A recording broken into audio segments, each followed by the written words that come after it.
소식을 말씀드렸습니다. 오늘 우리가 함께 나눌 말씀 보겠습니다. 야고보서 1장 1절부터 보겠습니다. 야고보서 1장 1절부터 8절까지 말씀 보겠습니다. 야고보서 1장 1절부터 보겠습니다. 교독하시고 마지막 8절은 함께 읽겠습니다. 하나님과 주 예수 그리스도의 종 야고보는 흩어져 있는 12지파에게 문안하노라.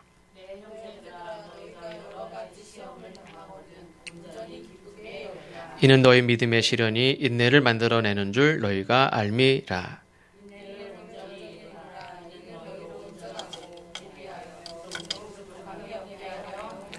너희 중에 누구든지 지혜가 부족하거든 모든 사람에게 후히 주시고 꾸짖지 아니하시는 하나님께 구하라. 그리하면 주시리라.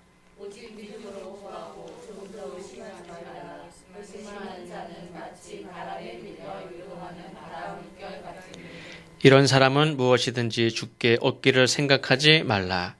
두 마음을 품어 모든 일에 정함이 없는 자로다. 아멘. 스포츠를 안 좋아하시는 분도 계시지만 스포츠를 좋아하는 분들은 보니까 그냥 재미가 있어서 좋아한다기보다도 좋아하는 사람들의 말입니다. 스포츠에는 인생을 닮은 면이 있다 이렇게 얘기합니다. 저는 골프를 쳐본 적이 없지만 물론 골프채를 이렇게 잡고 실내에서 어느 집에서 이렇게 해보라고 그래서 이렇게 몇 번 쳐보긴 했지만 골프장을 간다든지 스크린 골프 간 적은 없지만 골프 치시는 분들 저는 개인적으로 골프 치는 건 너무 한가해 보이고 그래서 그렇게 보이기도 하지만 그분들 얘기하는 거 들어보면 이 골프도 인생에 닮은 면이 굉장히 많대요. 그러면서 하는 말이 쉬운 것 같아도 이게 쉬운 게 아니고 또 이게 원하는 곳으로 이렇게 보내고 싶지만 원하는 곳으로 안 가요. 그래서 배우면 배울수록 어려운 게 골프다 이렇게도 얘기하고 우리 노영호 목사님도 골프 좀 치셨다고 옛날에 한때 처녀 때 골프 좀 치셨다고 들었는데 원하는 곳으로 안 간대요. 야구도 맞추고 싶어도 못 맞히고 또 딱 때려서 보내고 싶은 쪽으로 보내야 되는데 안 가죠. 골프도 원하는 곳으로 보내고 싶은데 물속에 처박히고 모래에 처박히고 저는 그 모래에 처박힌 거 딱 꺼내는 게 쉬운 줄 알았어요. 근데 어떤 TV에 보니까 프로 선수인데도 그 모래 속에 파묻힌 거 꺼내는데 몇 번 실패해가지고 창피를 당한 그게 그냥 쉬운 줄 알았더니 그걸 못 꺼내가지고 창피를 당했다 이런 얘기도 들었는데 꺼내려고 해도 계속 굴러떨어지고 턱 쳤는데 나가는 줄 알았더니 또 떨어지고 멀리 보내고 싶은데도 마음대로 안 되고 그래서 이 인생도 이 골프에도 인생과 같이 저쪽으로 보내고 싶은데 안 가고 멀리 보내고 싶은데 멀리가 아니라 앞에서 처박히기도 하고 꺼내고 싶은데 꺼내지지가 않고 이런 내 마음대로 되지 않는 이리저리 삐뚤삐뚤 내 마음대로 되지 않는 이런 것들이 그 안에 게임 중에 있어서 그게 매력이 있다 이렇게 얘기하는 분도 있습니다. 그럼 내 마음대로 안 되는 것 중에 이유가 뭐냐면 참 어려운 그리고 어떤 누가 나를 대신해 주는 게 아니라 내가 이 순간을 감당해야 되는 그런 순간순간들이 굉장히 많죠. 저희가 저녁을 먹고 저희는 저만 스포츠를 좋아하고 저희 아내는 스포츠 잘 안 봅니다. 근데 저녁을 먹고 이렇게 하다가 어떻게 하다가 TV를 봤는데 잠깐 이렇게 지나가다가 보는데 9회 말 어디죠? 양윤종이라는 투수가 있어요. 양윤종 투수. 근데 그 투수가 1회부터 던져가지고 9회까지 계속 던진 거예요. 그래가지고 1점 차로 이기고 있어요. 근데 9회 말 투아웃이에요. 한 사람만 잡으면 돼요. 그 한 사람만 딱 잡으면 완투 하는 거예요. 완투. 1점 차로 이기고 있어요. 근데 마지막 사람 탁 던졌는데 안타를 맞더니 다음 사람 잡으면 되잖아요. 이제 다음 사람 잡으면 또 안타를 맞더니 다음 사람 잡으면 되잖아요. 그래도 그 사람 다음 사람 딱 잡아야 되는데 안타를 맞아 순간 2대1로 역전이 된 거예요. 투아웃에 9회 말에 투아웃에 마지막 한 사람 공 하나만 잡으면 그냥 이기는데 그거를 못 이기고 무너지더라고. 그게 마음대로 되지가 않아요. 그래서 야구는 끝나야 끝난다. 뭐 이런 말이 야구에도 있는데 그 힘든 모든 사람이 그 투수 공 하나에 그냥 막 다 일어나가지고 양쪽 편이 다 일어나가지고 막 응원을 하는데 우리 보는 사람도 막 긴장이 되고 한 방 맞고 그 투수가 이제 와르르 무너지는데 너무 불쌍하더라고요. 불쌍해. 거기까지 던져온 공이 얼마입니까? 버텨온 게 얼마예요? 근데 그냥 한 방에 막 무너지는데 참 안 됐다. 물론 상대편은 너무너무 이렇게 재밌는 경기가 어디 있어요? 상대편은 너무너무 이렇게 경기가 재밌어요. 그래서 야구 응원하러 온 사람들은 9회 말 투아웃에까지도 안 가고 그때까지도 응원하는 거예요. 기회만 잡으면 이길 수 있다. 그러나 거기서 너무 힘들다고 투수가 누가 다른 사람에 이렇게 하지 않죠. 감독이 더 세이브 하는 전문 투수를 올리고 야 너 내려와 그렇게 해도 아니요. 나는 하나만 잡으면 내가 완투하는 완투하는 그 투수가 되는데 왜 내가 대신 누구한테 시켜? 내가 끝까지 할 거야. 다 이렇게 하죠. 오늘 말씀해 보니까 너희가 여러 가지 시험을 만나거든 온전히 기쁘게 여기라 이렇게 말씀합니다. 시험이라는 거는 우리가 학교에서 시험 보는 거는 시험이 공지가 되니까 시험이구나. 시험이 다가오는구나. 드디어 첫 시험이구나. 알지만 우리가 이렇게 살면서 하나님이 허락하신 혹은 누군가 우리를 시험에서 당하는 시험은 시험인 줄 몰랐는데 겪다 보니까 이게 시험이 이런 경우도 있고 시험이라는 걸 깨달았어요. 근데 이미 시험에 떨어졌어요. 시험을 겪어가고 있는데 이미 틀렸어요. 딱 뒤돌아보니까 이미 내가 헛짓을 많이 했어요. 시험인 줄 모르고 막 시험인 줄 알았으면 좀 제대로 마음가짐도 말도 행동도 잘했을 텐데 시험인 줄 몰랐어요. 시험이라는 걸 깨달았는데 이미 시험에서 떨어졌어요. 시험이라는 거를 알았는데 이미 잘하고 있어요. 이런 사람도 있습니다. 오늘 말씀은 물론 시험이구나 하는 것을 깨닫는 경우입니다. 시험이구나. 여러 가지 시험이 다가올 때 이거 시험이구나 알아야지 내가 기뻐하든지 말든지 하죠. 그러니까 시험이구나 하는 걸 깨닫는 것도 복인 줄로 믿습니다. 그럼 모르면 시험인 줄 알면 내가 잘했지 좀 더 그렇죠. 근데 시험인 줄 모르니까 그냥 내 평소대로 딱 했더니 이게 시험인 거예요. 넌 낙지. 그런 줄 알았으면 얘기를 해줬으면 내가 더 잘했을 텐데. 하나님이 주신 지혜가 아니면 시험을 시험으로 깨닫지도 못해. 시험이구나 하는 걸 깨닫는 것도 하나님의 은혜인 줄로 믿습니다. 여러 가지 시험을 당하거든. 근데 학교에서 시험 볼 때는 1교시, 2교시, 3교시 차곡차곡 시험을 보지 않습니까? 한꺼번에 다 안 보죠. 차곡차곡 보는데 우리가 살다가 겪는 시험은 여러 가지 시험이 한꺼번에 올 때도 있습니다. 실제 그런 일도 많죠. 어쨌든 이 여러 가지 시험, 오늘 말씀은 시험을 당하거든이 아니라 여러 가지 시험을 얘기하고 있습니다. 실제 우리가 시험은 여러 가지가 복합적으로 혹은 불행이 하나씩 차곡차곡 옵니까? 그런 말도 있죠. 불행은 그냥 한꺼번에 온다고 했어요. 오면 막 한꺼번에 막 온대요. 시험도 여러 가지 시험이 오는 경우가 많이 있습니다. 어쨌든 이 사람마다 주어지는 시험이 다를 때도 있고 혹은 다 같이 당하는 시험인데 그 시험이 어떤 사람이 어렵고 어떤 사람은 힘들고 어떤 사람은 죽을 것 같고 어떤 사람은 감당할 만하고 시험의 강도가 다 다릅니다. 시험을 만나거든. 근데 영어에 보면 시험을 그냥 이렇게 지나가다 만난다 이런 뜻이 아니라 떨어진다 이렇게 표현했습니다. 시험에 떨어지는 시험의 현장에 툭 떨어진 거예요. 시험의 현장에 이렇게 내가 툭 떨어질 수도 있고 아닐 수도 있는 게 아니라 우리는 시험의 현장에 늘 반드시 있게 돼 있어요. 그래서 이 오늘 말씀은 시험을 피할 수 있으면 피하는 이게 아니라 시험은 반드시 있어요. 근데 시험에 어떻게 우리가 임해야 되느냐 그 말씀을 하고 있습니다. 시험 거부할 수도 있느냐? 그건 없습니다. 시험은 반드시 직면하게 되어 있습니다. 누구나 시험을 직면하게 되어 있는데 그때 어떻게 하느냐 이 말씀입니다. 온전히 기쁘게 여기라. 시험을 통과할 수 있는 방법, 하나님이 알려주신 방법이 뭐냐면 온전히 기쁘게 여기라.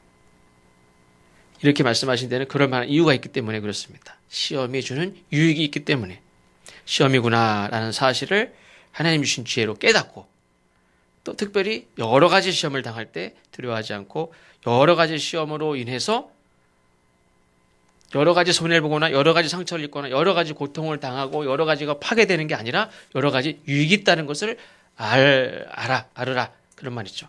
그리고 그거를 기쁨으로 여기는 것이 그러니까 시험도 통과하고 여러 가지 유익을 얻을 수 있게 된다. 그러니까 온전히 기쁘게 여기는 것은 시험을 통과하는 첫 번째 열쇠입니다. 아, 시험이구나 하는 걸 깨닫고 기쁜 마음을 갖는 거. 아, 유익한 게 있을 것이다. 그러니까 기쁜 마음을 갖는 게 시험을 통과하는 첫 번째 열쇠입니다. 두려운 마음 갖고 아, 이걸 어떻게 하면 피할까? 시험이 피해집니까? 피해지지 않아요. 중간고사가 공지가 됐는데 중간고사가 피해집니까? 절대로 피해지지 않아요. 어떻게 내가 배가 아파서 내가 갑자기 눈병이 난다든지 막 물론 눈병이 나면 또 뭐 시험 안 볼 수도 있죠. 법정 전염병 딱 걸리면 시험 안 볼 수도 있죠. 그러나 그게 유익합니까? 해로운 게 훨씬 많지. 당장은 시험 안 보니까 좋겠지만 저도 뭐 어렸을 때 하영이한테 그런 얘기를 하면 하영이 좋아해요. 오늘은 무슨 뭐 눈이 잔뜩 와가지고 길이 막혀가지고 길이 끊겨가지고 막 홍수가 나가지고 길이 학교에 불은 안 나나? 학교에 불은 안 나? 이런 생각 진짜 많이 했어요. 그러면 야 오늘 학교 오지 말아라. 요즘에는 무슨 뭐 미세먼지가 심하면 나가지 말아라. 좀 더 심해가지고 학교 오지 말아라. 그러면 참 좋겠는데 그런 일은 절대 일어나지 않는다고 그랬죠. 시험을 어떻게 피할 수 있나? 피할 수는 없어요.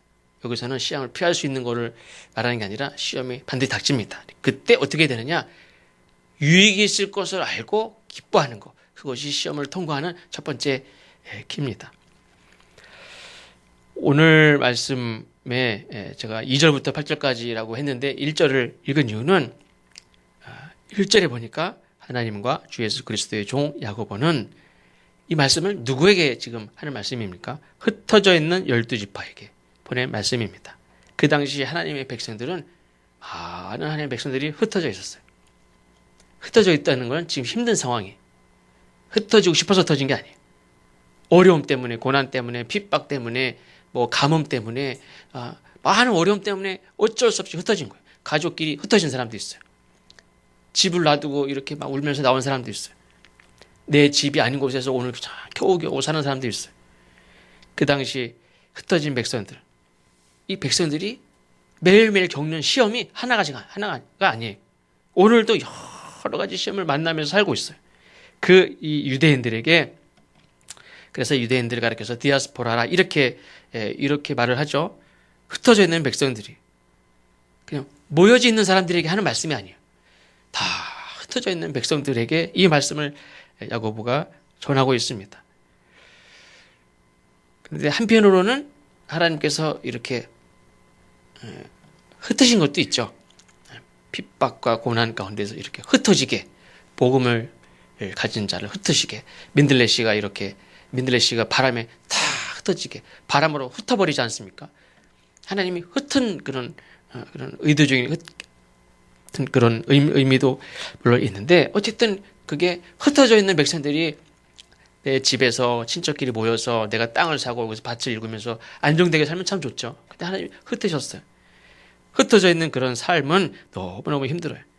그런데 그 흩어져서 힘들게 하루하루 살아가는 그 백성들에게 시험이 한 가지가 아니라 여러 가지 시험이 계속 닥치고 있어요. 그 백성들에게 주시는 말씀입니다. 여러 가지 시험을 만나거든. 진짜 맞아요. 여러 가지 시험을 계속 만나고 있어요. 혹시 만나거든이 아니에요. 이미 여러 가지 시험을 겪고 있어요. 그 사람들에게 주시는 말씀이에요.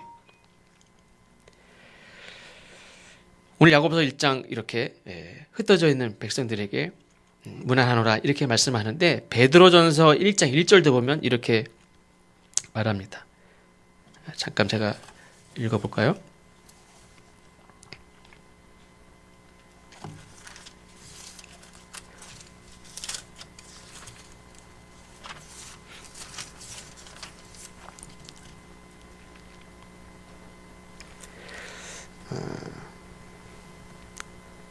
예수 그리스도의 사도 베드로는 본도, 갈라디아, 갑바도기아, 아시아와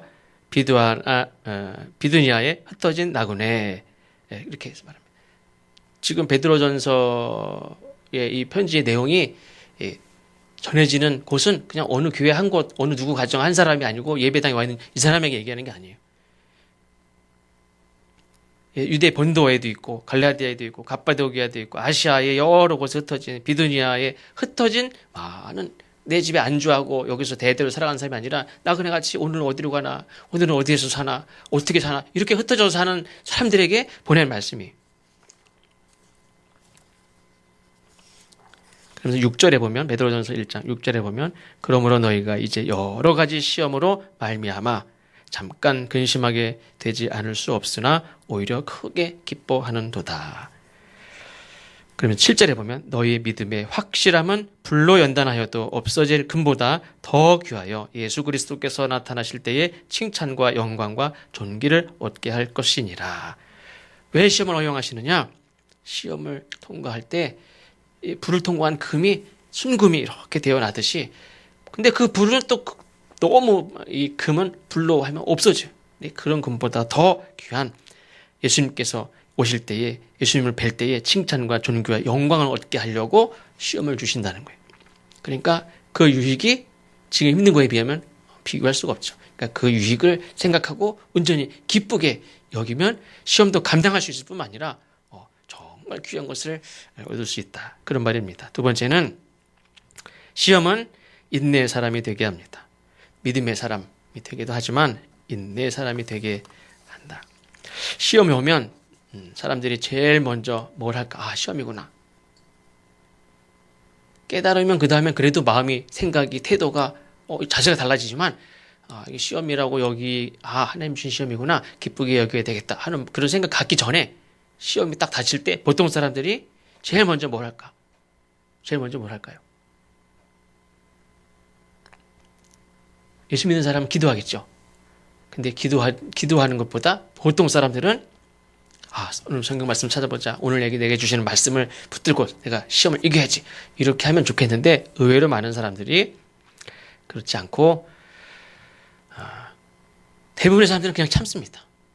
그나마 그냥 그 믿음이 있는 사람은 그나마 참는 거예요. 입 밖으로 죄짓지 말아야 입으로 죄짓지 말아야지. 하나님이 귀에 들리신 대로 행하신다고 그랬으니까 이런 젠장 그러면 그러면 그래 입이라도 내가 딱 절제하고 내가 이해는 안 되지만 힘들지만 내가 불평을 하지 말아야지. 참는 게 대부분 많습니다. 어쩔 수 없으니까 참기도 하고 그렇다고 그 외에 다른 일을 할 수 없으니까 그냥 참는 것밖에 할 수 없으니까 그런 경우도 있습니다. 근데 하나님께서는 그렇게 참는 것을 요구하셔. 시험을 당할 때 인내하라 이렇게 말씀합니다. 4절에 인내를 온전히 이루라. 인내라는 말은 휘포와 매네, 휘포매네라고 하는 휘포는 어디 무엇 아래 이런 뜻이고 매네는 머물러 있다. 어디 아래에 계속 머물러 있는 겁니다. 위에 산 정상에 올라가서 이렇게 거기에서 내려와 잠깐만 정상에서 계속 위에 머물러 있는 게 아니라 무엇 아래에서 계속 머물러 있는 게 휘포매네 인내. 위에서 이렇게 집도 바라보고 아래에 있는 산도 보고 저기 마을도 보고 도시도 보고 하면 좋죠. 거기에 있는 거는 좋습니다. 1시간도 있고 2시간도 있는 좋은데 무엇 아래에서 있는 건 참 힘든 일이에요. 무엇 아래에서 무엇 밑에서 머물러 있는 거 그것도 계속 답답한데도 계속 그 아래에 머물러 있는 거 그게 인내입니다. 꽃이 안에 애벌레가 답답하지만 때가 이를 때까지 계속 머물러 있는 거 그게 인내고 땅속의 씨앗이 하나님이 정하신 때 쑥 힘을 내서 쑥 흙을 밀고 나오기 전까지는 계속 머물러 있어야 되듯이 흙 속에 머물러 있어야 되듯이 그냥 계속 무엇 아래에서 계속 머물러 있는 거 그때 언제인지 잘 몰라요. 그럼 온전히 이루어야 그 다음부터는 싹을 내기 시작하고 흙도 밀어내고 돌멩이에서 돌멩이도 밀어내고 나오죠. 그 인내를 온전히 이루는 것이 참 중요한데 그러면 인내를 온전히 이루면 그 다음에 어떻게 되느냐 그게 더 중요하죠. 그럼 인내를 온전히 이루라. 그 다음에 그냥 그 자체로 좋아. 그 자체가 의미가 있어. 그럼 뭐하러 인내를 합니까? 인내를 온전히 이루고 그 다음에 뭔가가 있어야지 인내를 이루죠. 하나님께서는 그냥 인내하고 참으라. 이건 너무 힘든 말이죠. 인내는 반드시 소망을 가지고 인내하는 거지. 소망을 바라보며 인내하는 거지. 소망도 없는데 뭘 인내합니까? 주님께서 약속하신 말씀은 인내를 온전히 이루면 그 다음에 약속이 있어요. 아까 우리가 읽은 베드로전서 1장 7절, 8절 말씀에도 칭찬과 영광과 존귀를 예수님께서 나타나실 그때에 예수님으로부터 존귀와 영광과 칭찬을 얻는 소망이 있으니까 인내하는 거지. 순교자들이 왜 순교를 합니까? 왜 신앙을 지킵니까? 소망이 있으니까 그렇게 하지. 로마서 5장 5절에 보면 이 소망이 부끄럽게 아니하면 이렇게 얘기했습니다. 우리가 가진 소망을 하나님께서는 절대로 부끄럽지 않게 합니다. 우리에게 주신 성령으로 말미암아 우리 마음에 하나님의 사랑이 부은 바 됨이니. 독일로 히틀러 핍박 아래에서 이렇게 그 핍박을 참고 견딘 사람들의 이야기가 많이 있는데 그 중에 심리학자 빅터 플랭클이라는 박사가 있는데 이분도 나치 때에 고문을 받고 막 힘든 시간을 이렇게 견디어냈는데 그 견디어낸 그 비밀이 어디에 있습니까? 이렇게 물었답니다. 그랬더니 이 고난을 견디어 내고 난 이후에 고난을 견디어냈을 때 나의 삶에 무슨 유익이 있을까? 이거를 늘 생각했을 때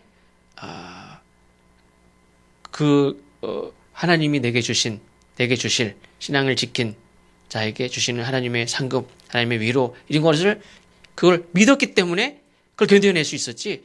나는 저 사람이 나쁘기 때문에 저 사람이 틀렸기 때문에 나 안 해. 이거 가지고는 버티기 힘들다는 거예요.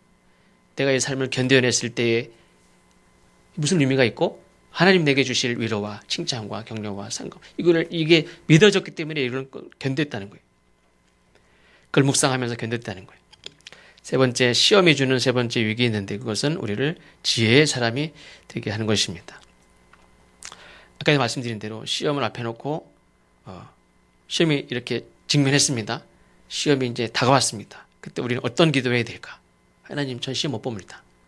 시험을 치워주십시오. 시험이 사라지게 해주십시오. 이런 기도를 하는 게 바람직하냐? 그렇지 않죠. 학교 와서 시험지가 딱 뒤로 시험지가 딱 왔습니다. 이때 어떤 기도를 해야 됩니까? 하나님, 저는 시험 못 봅니다. 딱 보니까 이게 어렵습니다. 시험을 안 보게 해주십시오. 이런 기도를 하면 됩니까? 안 되지. 시험지가 앞에 왔을 때는 어떤 기도를 해야 됩니까? 시험을 잘 보게 해주십시오.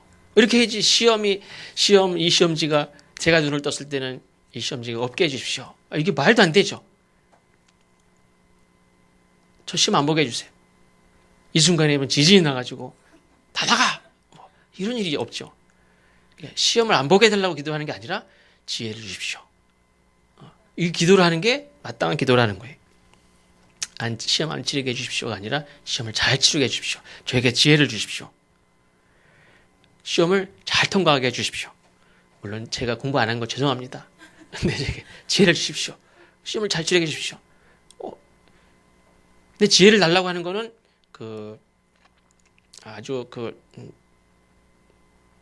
뭐라고 그러죠? 뻔뻔한 건 아니에요. 오늘 말씀에도 보면 지혜를 구하라고 그랬어요. 근데 하나님이 지혜를 구하라, 지혜를 주겠다. 이게 아니라 후히 주시겠다 이렇게 말씀했어요. 그러니까 구하면 하나님이 많이 주려고 작정한 게 지혜라는 거예요. 그러니까 시험 공부는 못했지만 제가 원래 머리 나쁜 거 아시죠? 지혜를 주십시오. 그때 하나님이 지혜를 달라고 하면 많이 주신다는 거예요. 구하지 않아서 그렇지. 혹은 정욕에 쓰려고 구한다든지 그런 거지. 내가 정말로 시험에 닥쳤을 때 이 시험을 견디면 내가 더 믿음이 자라나잖아요. 하나님을 아는 그런 마음이, 생각이, 믿음이 더 살아나고 온전해질 텐데 시험을 잘 치르는 게 중요한데 시험을 잘 치를 수 있도록 지혜를 주십시오. 이렇게 구하라 하신 말씀이 성경 말씀입니다. 5절 말씀에 너희 중에 누구든지 지혜가 부족하거든 모든 사람에게 후히 주시고 꾸짖지 아니하시는 하나님께 구하라. 그리하면 주시리라. 그러니까 지혜를 구하는 걸 하나님이 좋아하신다는 거예요. 많이 주려고 이미 작정을 하시는 게 지혜라는 말이에요. 그래서 후히 주신다 이렇게 말씀했습니다. 그러니까 지혜를 구하는 게 복을 받는 최고의 비밀입니다. 그리고 지혜를 구하면 내가 구하지 않은 이 세상의 모든 귀한 것까지도 다 얻는다 하는 것을 우리가 솔로몬을 통해서도 우리가 잘 알죠. 솔로몬이 너 하나만 구해라 했을 때에 지혜를 주십시오. 내가 백성들을 잘 재판을 잘하고 싶습니다. 그럼 뭐 하는 겁니까? 이게 억울합니다. 뭐 이따위로 재판을 해? 예? 뭐 이런 얘기 들으면 됩니까? 안 되지. 역시 우리 임금님이 참 지혜로우시네. 모두 공평하게 재판을 잘 했으면 좋겠습니다. 이렇게 지혜를 달라고 했을 때 하나님이 그걸 기뻐하셨잖아요. 그래서 지혜도 정말 탁월한 지혜를 주셨을 뿐만 아니라 구하지 않은 세상의 부귀, 영화, 지위, 명성 다 하나님이 주셨습니다. 그 지혜를 구한 것을 너무 기뻐하셨다 그런 말이에요. 이 야고보서를 쓴 사람은 예수님의 동생 야고보일 것이다 이렇게 얘기를 하는데 이 예수님의 이 혈육으로 볼 때 동생 야고보는 예수님이 사역을 하실 때까지는 제자가 아니었다고 했죠. 형을 무시했어요. 내가 잘 알아 우리 형. 물론 뭐 떼먹고 집에 와서는 개망난 짓 하는데 밖에 나가서 이러는 사람은 아니지만 내가 볼 때 그래도 선지자라고 믿어지진 않아요. 그런 믿음이 없었어요. 그러나 예수님이 죽으시고 부활하시고 승천하신 이후에 육신적으로는 이 땅에 우리 어머니를 통해서 이 땅에 오셨지만 하나님이 육신을 입어 이 땅에 독생자를 보내신 그분이 예수님이구나. 그분이 그리스도시구나. 이렇게 믿음을 갖게 되고 그 다음에 훌륭한 지도자가 훌륭한 그리스도인이 되고 훌륭한 지도자가 됐습니다. 그래서 교회 역사가들이 뭐 이렇게 신앙의 인물들을 이렇게 부를 때 별명이 있지, 별명. 그중에 이 야고보를 많은 역사가들이 뭐라고 얘기했냐면 낙타의 무릎을 가진 사람이라 이렇게 별명을 붙였습니다. 기도를 굉장히 많이 한 사람이에요. 아까 뭐 이렇게 예배 시작하기 전에 그런 얘기했죠.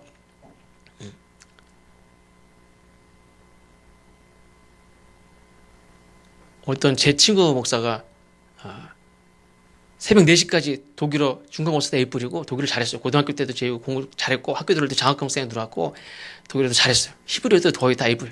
다 잘하는데 중간고사도 A 뿌리고 기말고사 이제 다 시험 보면 그냥 A 뿌리.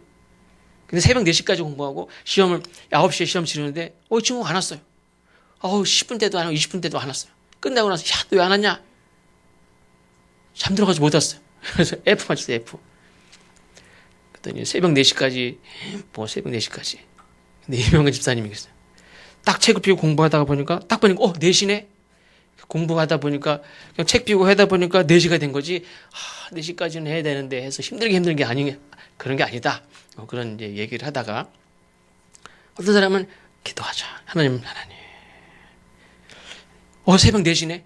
기도해도 이렇게. 성경 말씀을 성경 말씀 보다가 이렇게 봤는데 밤 10시쯤 봤는데 자야지. 새벽 4시네? 이러면 얼마나 좋겠어요. 책을 봐도 책 한 권 이렇게 한번 책을 읽다가 다 보다가 다 봤다. 재밌네. 딱 덮으니까 그냥 시간 가는 줄도 모르고 그렇게 하면 얼마나 좋겠습니까? 집중하고. 근데 이 야고보가 낙타의 무릎이에요. 나는 나중에 낙타의 무릎이 되겠다. 이렇게 했겠습니까? 그냥 기도만 했다 하면 그냥 기도에 빠져서 어떤 옛날 수도하는 사람들이 기도만 했다 하면 하루가 가는지도 모르고 이틀이 가는지도 모르고 기도하는 사람도 있었어. 생전에는 예수님을 잘 불신하는 그런 사람이었지만 나중에 정말 믿음을 갖고 난 이후에 이 사람은 그냥 낙타의 무릎의 사람라고 이렇게 불려질 정도로 그런 기도하는 사람이었고 또 정말 핍박을 많이 받는 그런 시대에 교회를 지키는 그런 지도자였고 나중에 순교자가 됐습니다. 이 야고보 사도가 전하는 말씀이 오늘 말씀이에요. 1장 1절. 여러 가지 환난을 만나거든 기쁘게 여겨라. 이 시험을 통과할 때에 주어지는 기쁨이 존귀와 영광과 격려가 하나님의 칭찬이 있을 것이다. 면류관이 있을 것이다. 유익이 있다, 유익이. 이거를 말씀하고 있습니다. 미국 사람들 그런 말 중에 레몬을 이렇게 누가 레몬을 주었을 때 레몬 시제 어떻게 먹습니까?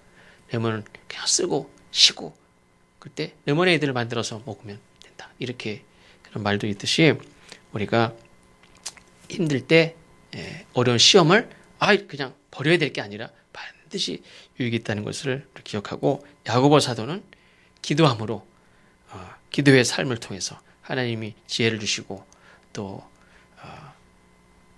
그 시험을 기쁘게 여기는 자가 감당 못할 게 어디 있겠습니까? 산을 올라가는 게 기쁘니까 그걸 막 올라가지. 기쁩니까? 안 기쁘죠? 그러니까 각자 그거를 감당하는 사람은 그게 기쁘기 때문에 하는 거예요. 41.19km를 왜 뗍니까? 도저히 이해가 안 가지. 돈을 줍니까? 돈을 내고 떼요. 근데 왜 뗍니까? 기쁘니까 떼는 거예요. 자기가 그거를 이렇게 체력이 점점 좋아지고 건강하고 또 그런 경기를 통해서 힘든 일들을 통해서 얻는 것이 있기 때문에 자기 나름대로 자기에게 유익한 점이 있기 때문에 기쁘기 때문에 그걸 하죠. 신앙생활도 하나님이 약속하신 그 약속을 믿고 유익하고 그 무엇과도 바꿀 수 없는 유익함을 포기하지 않고 그거를 기쁨으로 여길 때 시험을 감당할 수 있는 줄로 믿습니다. 그런데 그거를 잘 감당하면 좋죠. 오늘 말씀대로 유익하고 기쁘게 여기고 잘 감당해서 잘 통과했어요. 딱 박수치고 딱 통과했어요. 참 좋은데 다 그러느냐? 그렇지 않은 경우가 더 많단 말이에요. 헨리 나우엔이라는 분의 책에 보니까 이런 글이 있습니다. 어떤 중세 수도 하시는 분들은 이렇게 수도하러 들어오는 사람들이 있죠. 근데 이렇게 오랜 경험이 오래된 이렇게 경륜이 오래된 수도사가 있는데 어떤 젊은 수도사가 들어왔어요. 이 사람이 내가 맡은 이제 젊은 수도사예요. 이렇게 잘 가르치고 인도하고 훈련도 시켜야 되는데 아주 자신감이 넘치는 건 좋은데 한편으로 교만합니다. 그래서 오히려 잘 이렇게 싹 받아들이고 겸손하게 하면 잘 받아들이고 이렇게 좀 잘 성장할 텐데 오히려 그 자신감이 성장하는 데 방해가 돼요. 어느 날 이렇게 흙에서 밭에서 일을 하면서 딱딱한 바닥에다가 물을 부라고 시켰습니다. 물을 부니까 흙이 딱딱하니까 물이 이렇게 흘러가죠. 그러면서 이 딱딱한 흙을 이분이 꽃갱이로 다 이렇게 파가지고 깨트려가지고 부셨답니다. 그리고 거기에다 이렇게 물을 부었더니 물이 이렇게 잘 스며드는 걸 보면서 여기에다가 씨를 뿌리면 씨가 뿌리를 내리고 잘 자라. 근데 딱딱한 데는 물도 흡수도 안 할 뿐만 아니라 심을 수도 없다. 이런 얘기를 하면서 우리 자신도 딱딱해가지고는 우리가 안 된다. 우리 부서지는 것이 필요하고 깨어지는 것도 필요하고 그래서 수도사들은 깨어지는 거, 부서지는 거, 자아가 깨지는 이런 것들을 참 중요하게 여기는데 깨어짐의 영성이다. 이렇게도 얘기하는데 우리가 여러 가지 시험을 당할 때 통과할 수도 있지만 현실은 그렇지 못한 경우가 많단 말이에요. 멋지게 통과하면 좋은데 그렇지 못하고 깨질 때가 더 많아요. 오히려 내 비참한 모습이 막 다 드러납니다. 내 무기력한, 내 힘이 없는, 나의 그런 믿음 없는 모습들이 막 다 드러날 때가 많습니다. 그럼에도 불구하고 여러 가지 시험으로 인해서 내가 부서질 때, 깨어질 때, 그리고 그러나 하나님은 그 부서진, 깨어진 그런 자리에 씨를 심으시고 또 우리를 거기에 심으시고 우리를 이렇게 나무와 같이 씨앗과 같이 잘 자라게도 하시고 열매를 맺게 하신다 하는 것을 우리가 기억해야 될 줄로 믿습니다. 그러니까 여러 가지 시험을 당했는데 잘 감당할 수도 있지만 못할 수도 있고 깨어질 때도 있고 무너질 때도 있고 부서질 때도 있다. 그런 말이죠. 그러나 하나님은 여전히 그곳에 함께 계시고 그래서 주 안에서는 깨어져도 상관없다 그런 말이에요. 못해도 상관이 없어요. 실패해도 상관이 없고 내 연약한 것이 다 드러나요. 이렇게 하라고 해가지고 하면은 시험을 통과할 줄 알았는데 통과는커녕 통과를 못해. 그래도 나는 부서지기밖에 안 했어요. 통과도 못하고. 그래도 하나님 안에서는 나를 통해서 반드시 자라나게 하시고 그 시험을 견뎌내게 하시고 또 통과하게 하나님께서 우리를 인도해 가시는 줄로 믿습니다. 그래서